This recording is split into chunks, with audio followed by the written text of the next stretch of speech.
Okay, so episode 2. So two. We had got through like halfway through it, and I got a phone call, and then we lost. And that was everything. a magnificent call, by the way. We will not discuss the call. No.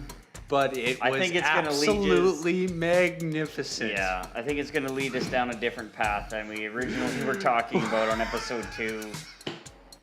We're going to talk about employees. Oh, and- employees, yes. Oh my God. The perfect segue after the perfect call to lead into that segue. That was magnificent.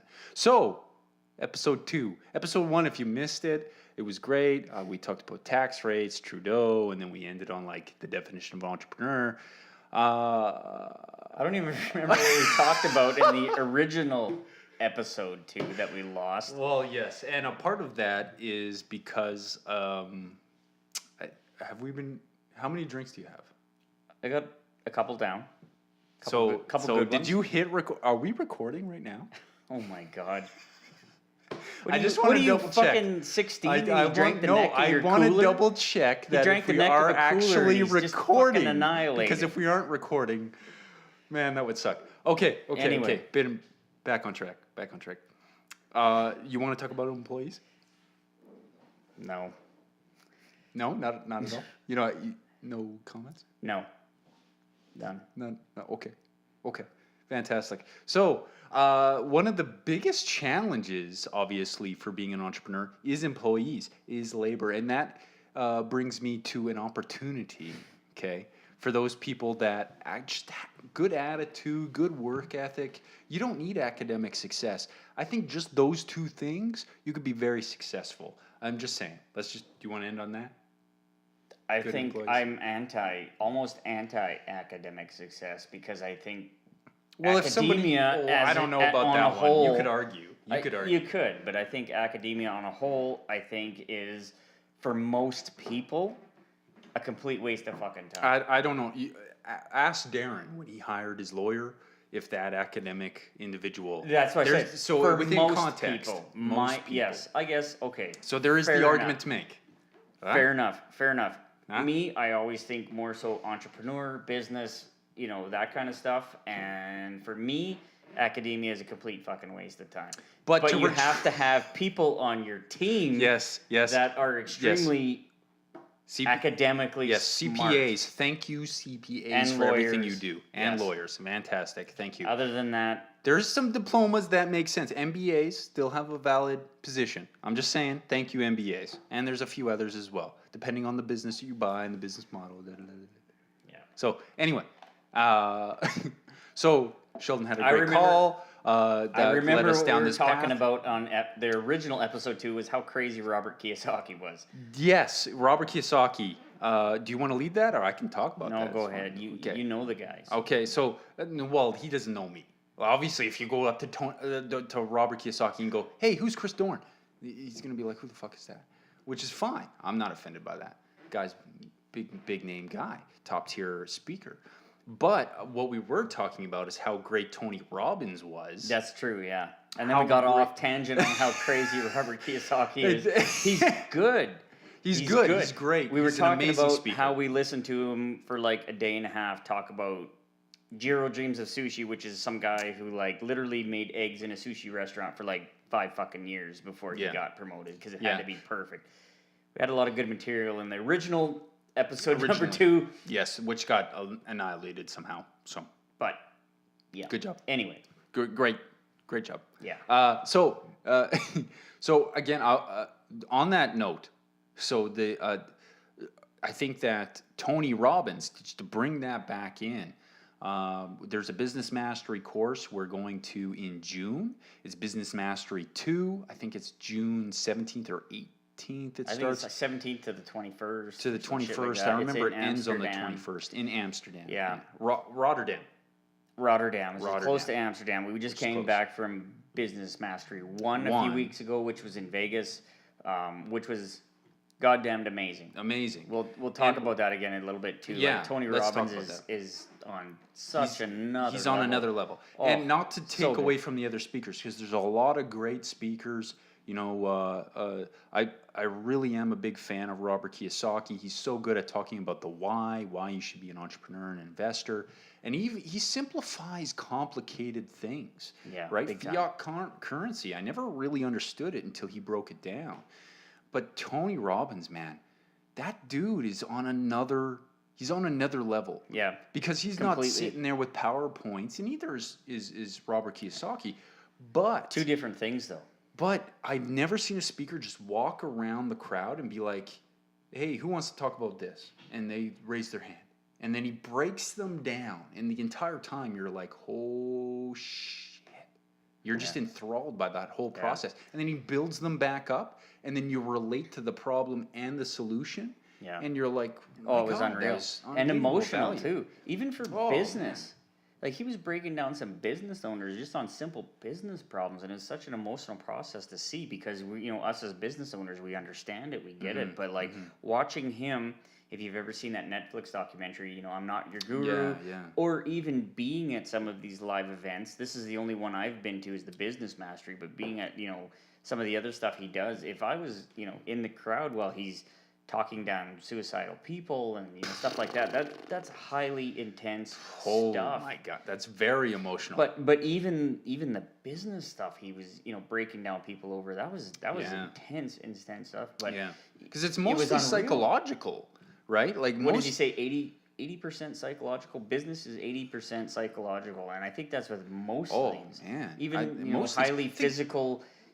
But look at if you want to be a professional hockey player, a professional basketball player, like the level you have to operate on. And there's lots of guys that are physically gifted, but what's the difference? Is the mental, is the psychological. I posted something on Facebook today, actually. I thought was unflippin' believable about that basketball. That's very intense. Yeah, that's toned down, PG version. But like, what was that basketball player's name? I don't follow basketball, but I saw something about the shortest basketball player in the world. I can't believe I'm spacing. Muggsy Bogues. Muggsy, yes. He was a Toronto Raptor point guard, 5'3". Unreal.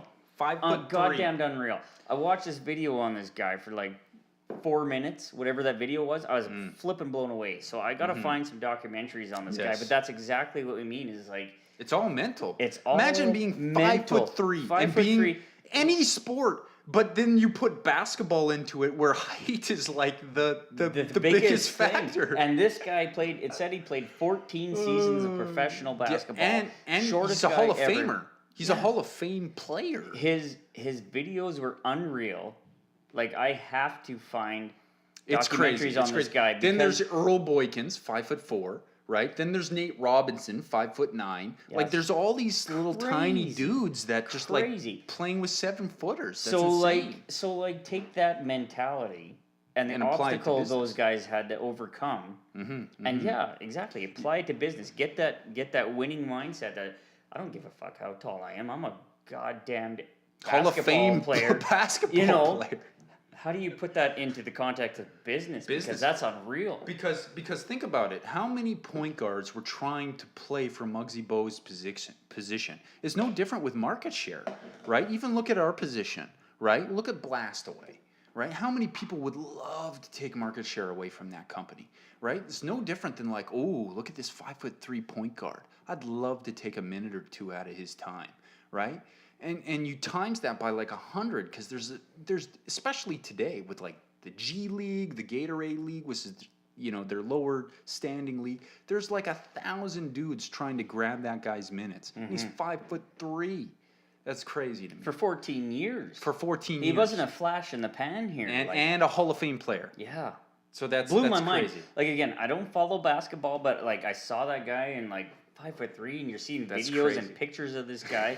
And he's literally coming up to like, here on some of these players.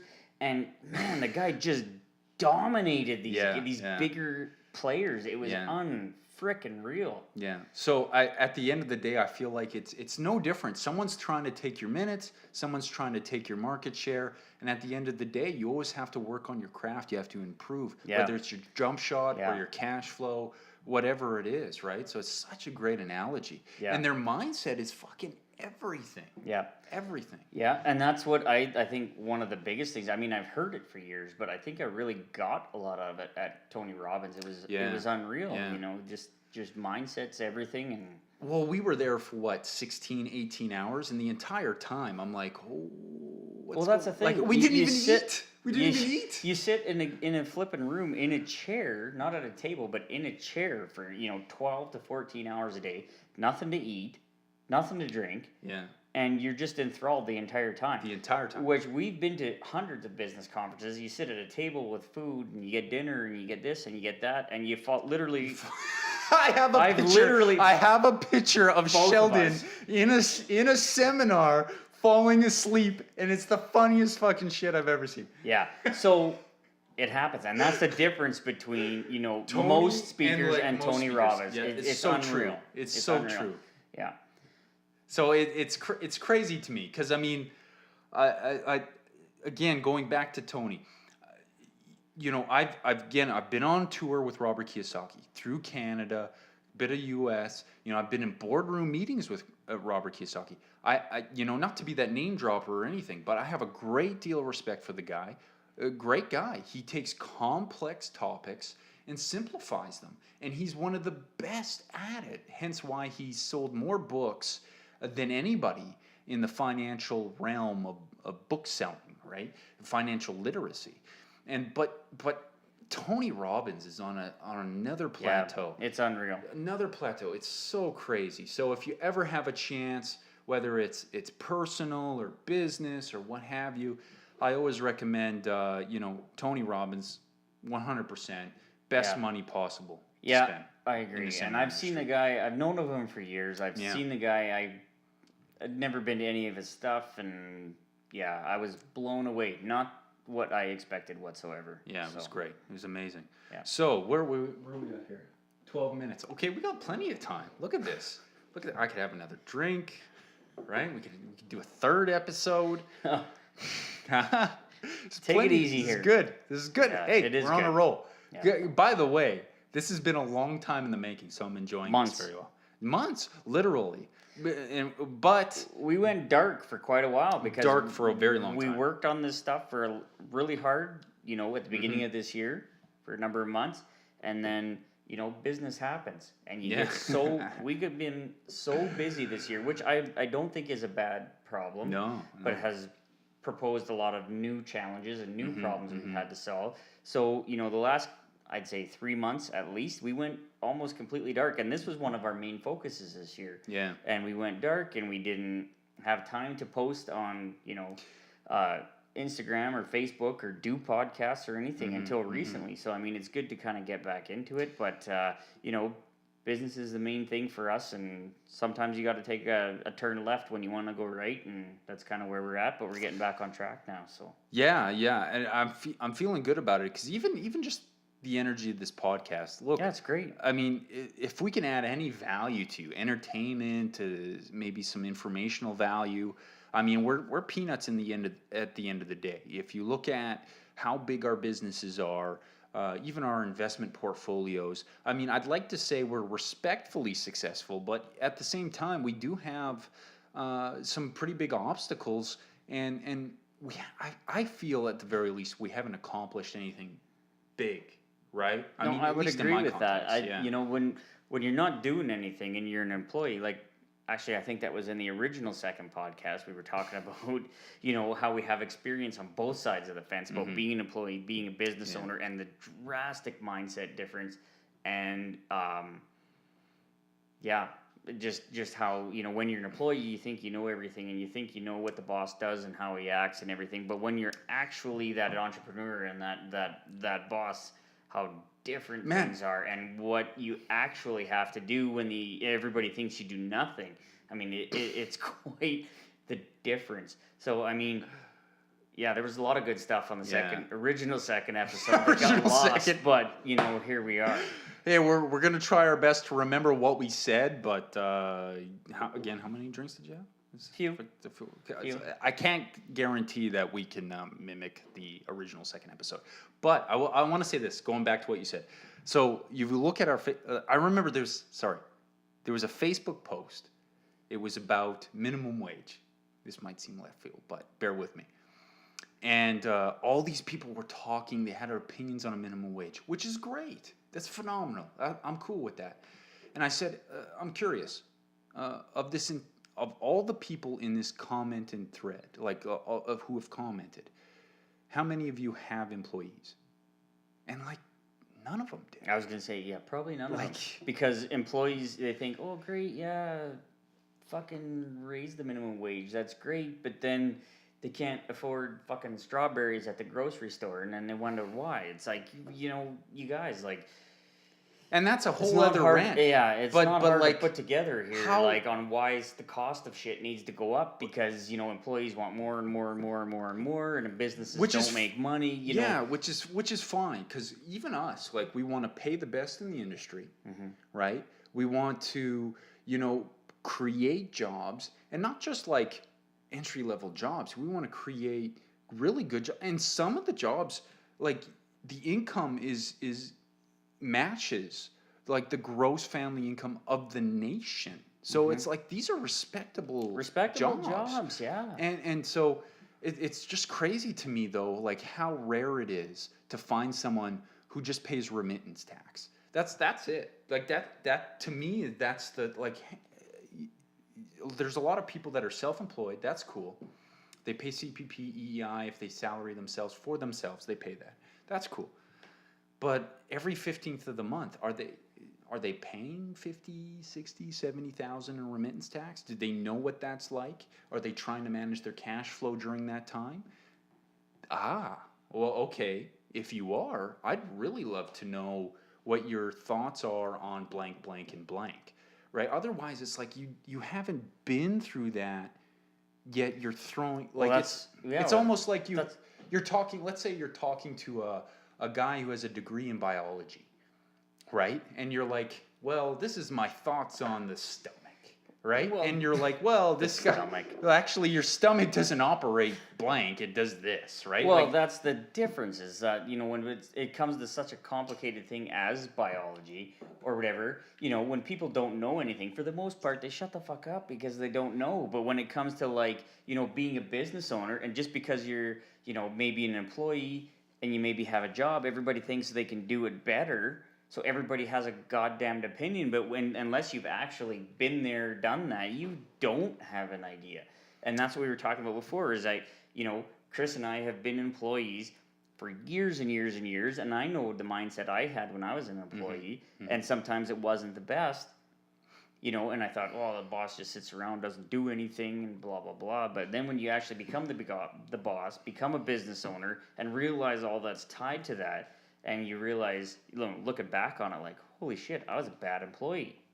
man, isn't that crazy? Yeah, Jesus. right? But, like, and I can't blame the guys, or anybody for having that employee mindset. It's just that, they think they know everything sometimes, but, Yeah, I think they there's haven't a had that time. experience. And Yeah. that experience is goddamn stressful, and it's hard, and it's a grind, and it's, I think so it's a many mixture. things. I think it's a mixture of factors, because you have all these social media platforms, so it's easy to express your opinion on a wide range of topics. And when it comes to small business tax rates and stuff like that, it's so easy to be like, hey, this is my opinion. I formed it, and I'm going to express it. And out it goes, right?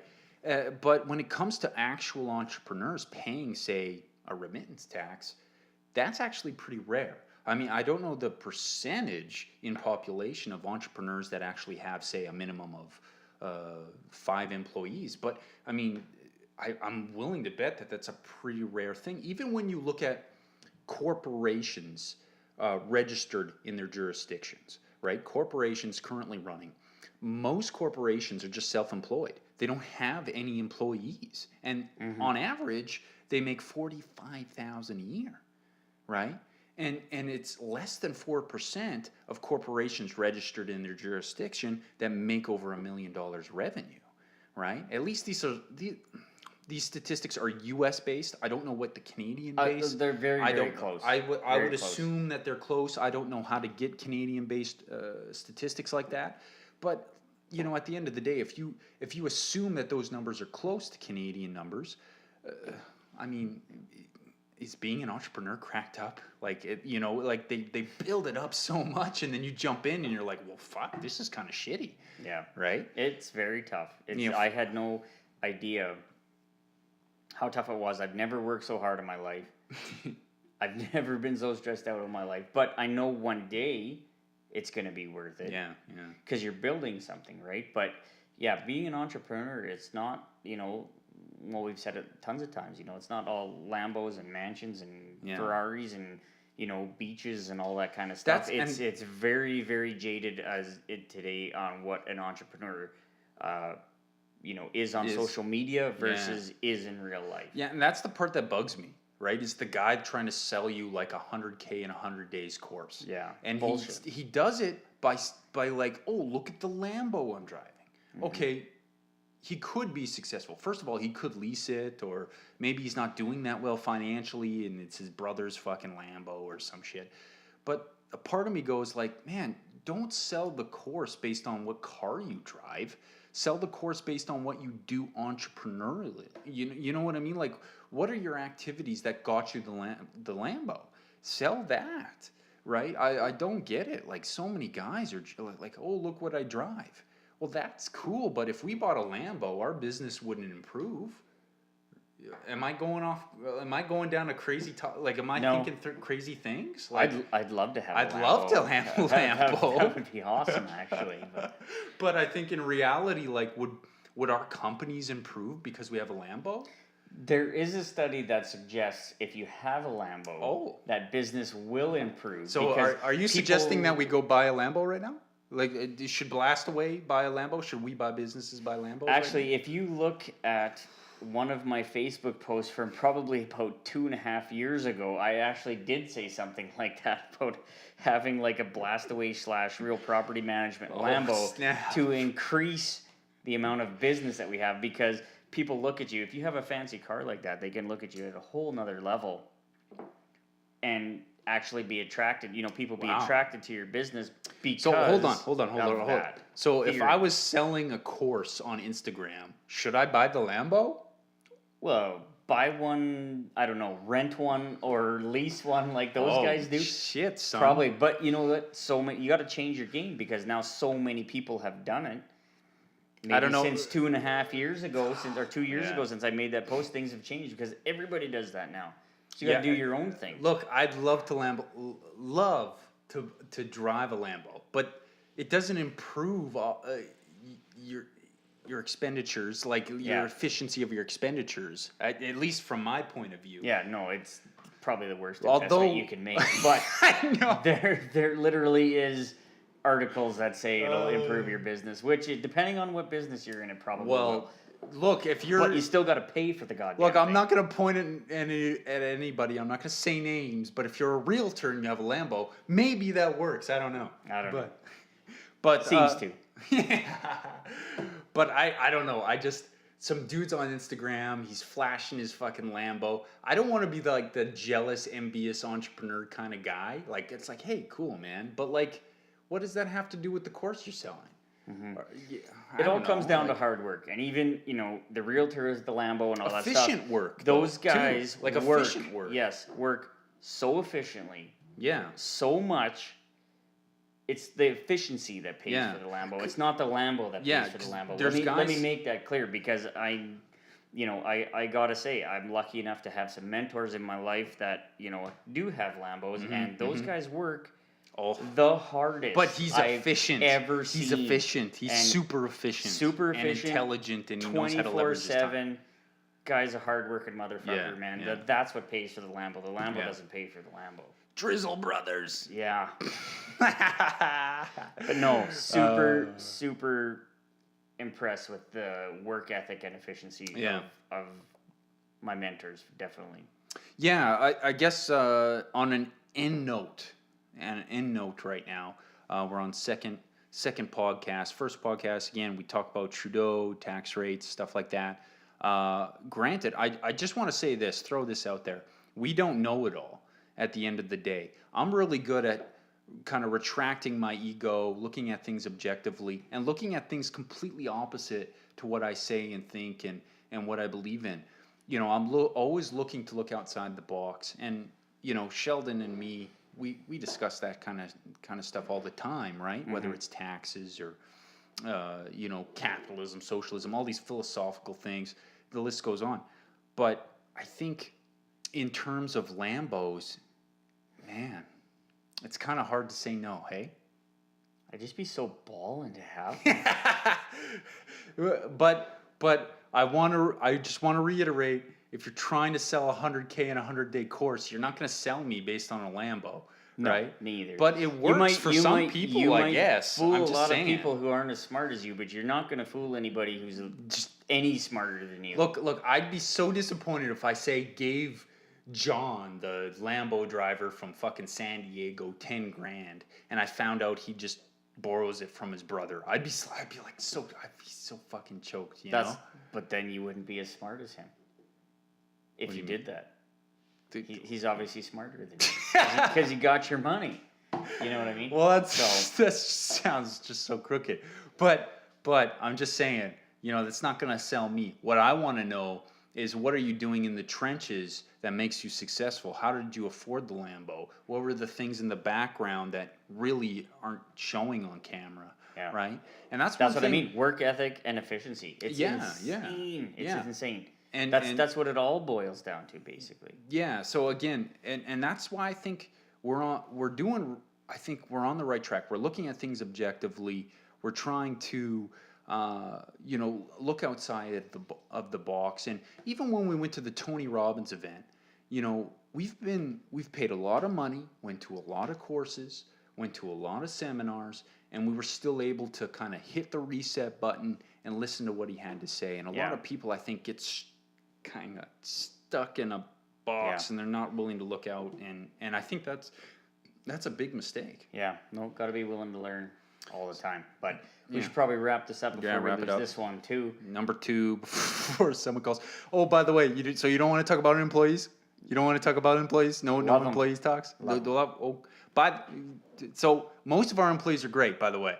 All of our employees are great. Most of them are great. But you do run into the occasional challenge. Yeah. Let's just call it challenge. We can talk about that another event. I am really fortunate to have, actually, in both businesses, the core group of employees that we have. I think they're fantastic people, hard workers. The problem comes with when you're trying to find, you know, outside temporary workers to staff up short term. Oh my God! You know, it's so much. So we can't talk about the phone call, but it was a fabulous fucking phone call. Yeah. I know there's a negative consequence for our situation, but I had a good You laugh. just got to suck it up, deal with it.